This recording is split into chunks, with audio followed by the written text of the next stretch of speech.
ظہر کی نماز خدا نہ خواستہ قضا ہوئی، عصر کے اندر پڑھنے لگے، لوگوں نے منع کیا عصر میں نہ پڑھیں، مغرب کے بعد پڑھیں، عصر کے بعد پڑھنا منع ہوتا ہے، کیا حکم شرع ہے؟ دیکھیں، جس نے بتایا غلط بتایا۔ عصر کے اگر آپ فرائض پڑھ چکے ہیں تو مغرب تک نفل سجدہ منع ہوتا ہے۔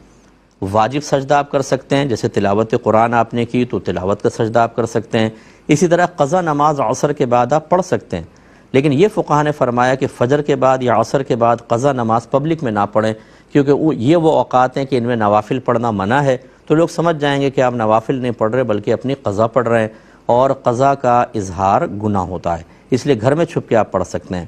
اب جس نے کہا کہ عصر کے بعد نہیں پڑھ سکتے، آپ کو یہ لفظ حیرت زدہ ہوگی، میں پہلے بھی خیر کہہ چکا ہوں، اس نے گناہ کبیرہ کیا ہے، اس وجہ سے کہ جب آپ کو علم نہیں ہے تو بغیر علم کے فتویٰ نہیں دے سکتے۔ فتوے کا مطلب کیا ہے؟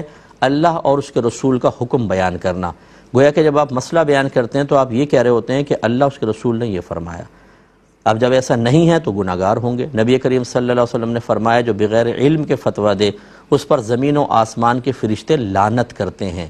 یہ کوئی آسان کام نہیں ہے کہ آپ نے سنی سنائی بات پہ نہ آپ کے پاس تصدیق ہے نہ کچھ، نہ آپ نے کسی عالم سے سنا اور فوراً آپ نے فتویٰ جاری کر دیا، یہ آسان کام نہیں ہے۔ ہاں، علماء سے آپ سنیں، بعین ہی اس کو آگے بیان کریں، اس میں حرج نہیں ہے، لیکن یہ بھائی جنہوں نے منع کیا